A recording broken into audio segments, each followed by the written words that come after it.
How's it going? This is Nostalgiaholic. Today's episode, we're going to take a closer look at the He-Man toy collection, toy line. Came out by Mattel, made these. Really detailed figures, were a lot of fun. I remember these growing up. Used to play with them all the time. I'm missing a lot of the accessories and I'm missing a lot of figures, but these this toy line was started in 1982 before the TV show and actually went up to about 1987, I believe. So let's take a closer look at what I got. He's the main hero, He-Man. And what's cool about He-Man is he actually has an alter ego, Prince Adam, right here. And I guess Castle Grayskull gives him this power. And at the end of every episode on the TV show, there was a lesson, which is kind of cool. But unfortunately, with these figures, they have like the rubber bands that can hook their joints up. So a lot of the times, when they get old, 20 plus years old, a lot of these rubber bands will snap in dry weather, and the limbs will fall apart. So that kind of sucks. But this one is called Battle Damage He-Man. And basically, it's loose, but you're supposed to hit it, and it's supposed to cause damage and stuff, which is kind of cool. This is Battle Cat, and if you take off the armor, and he's actually Gringer, and he's very shy, but then when Prince Adam turns into He-Man, Gringer turns into Battle Cat. Here's Skeletor. He's kind of the main villain in the series, and I have 3 different Skeletors. This is the original Skeletor, and they kind of have a softer head. And the copyright's always on the back. This is actually made in Mexico, so it's interesting. Here is Battle Damage. And the same kind of like He-Man, same thing. You just hit it and causes battle damage. And this is kind of a swinging action one, so there's like a thing on the back. And you can make him swing his arm up and down, which is kind of cool. Okay?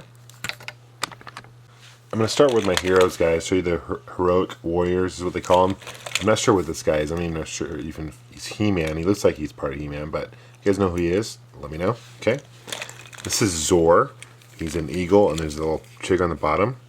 And if you push it, and it's kind of old, but it's supposed to make him flap his wings. Okay. This is Cyclone right here. He came with a holographic thing on his front. If you spin the top right here, let's spin it.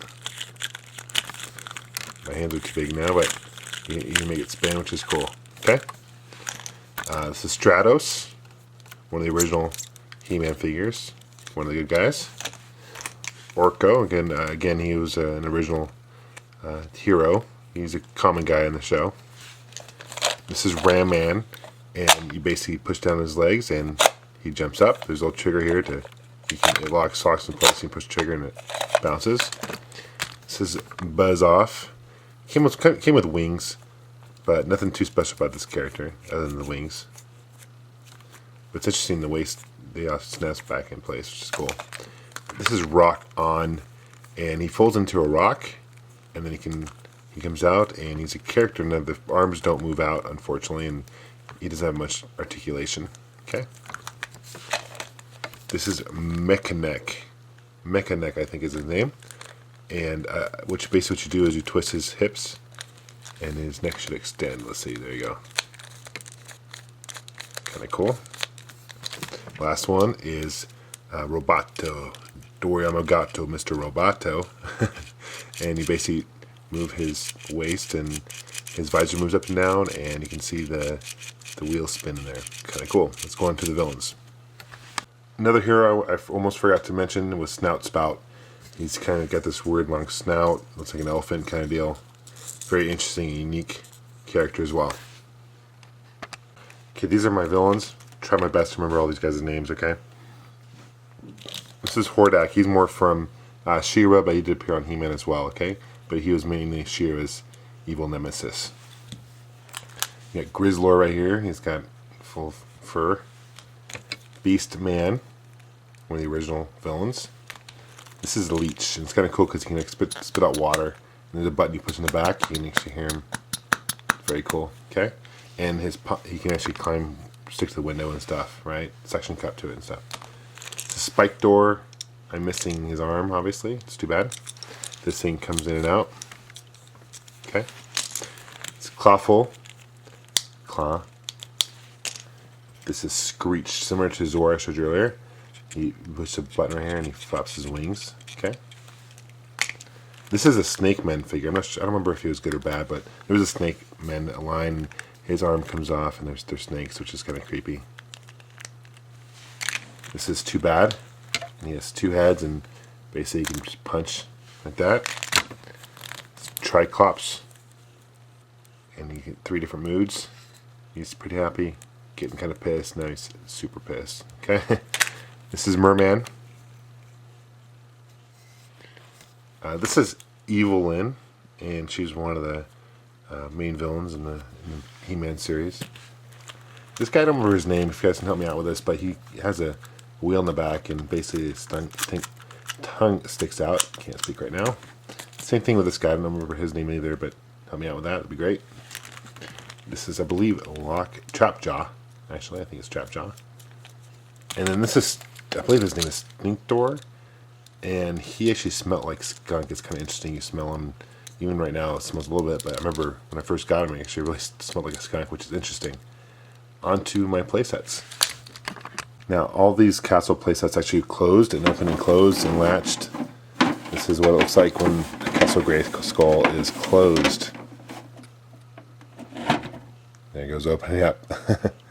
Here's probably the most famous playset. This is Castle Grayskull. And I'll show you the other side as well. This was He-Man's castle, and it's where he got his power. Now, it should be noted, I believe there's about 70-odd figures that were released in the original line. There are 3 different TV shows that were released. The first one actually lasted only a couple seasons, which were actually still about 66 episodes. And there was another He-Man released in 1989, which had another toy line. And even 2002, they had a new kind of remastered He-Man series with newer figures as well. Let's check out the other side. Here is the inside of Castle Grayskull. Now, it should be noted I'm missing quite a few things on this thing. I'm missing a stand for this blast right here. This is actually a trap door, which is cool. People can fall down in. I'm missing a shelf here. There's a flag, and this is an elevator. And I'm missing the thing to pull this thing up so you can move your characters and stuff like that.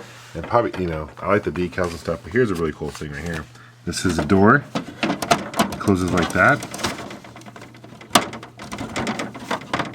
and then you got your lock. You can lock it right here, so that's kind of cool. Okay, let's check out the other playset I have. Here is Snake Mountain. This is Skeletor's castle, where he lived, I believe. And again, this closes up just like Castle Grayskull. And let's check this thing out when you open it up inside.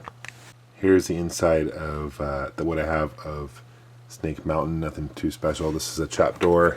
Again, another trap door here. And the snake kind of moves around right here. I'm not sure quite what it does. More for looks. But most of the places I show you on the outside. Okay? Here is the outside of Snake Mountain. And this is the door where characters can fall in the trap. And this is the bridge.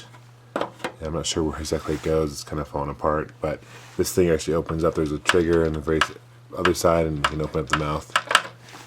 And it's a pretty cool playset. Thanks for watching, guys. Until next time, Nostalgiaholic out.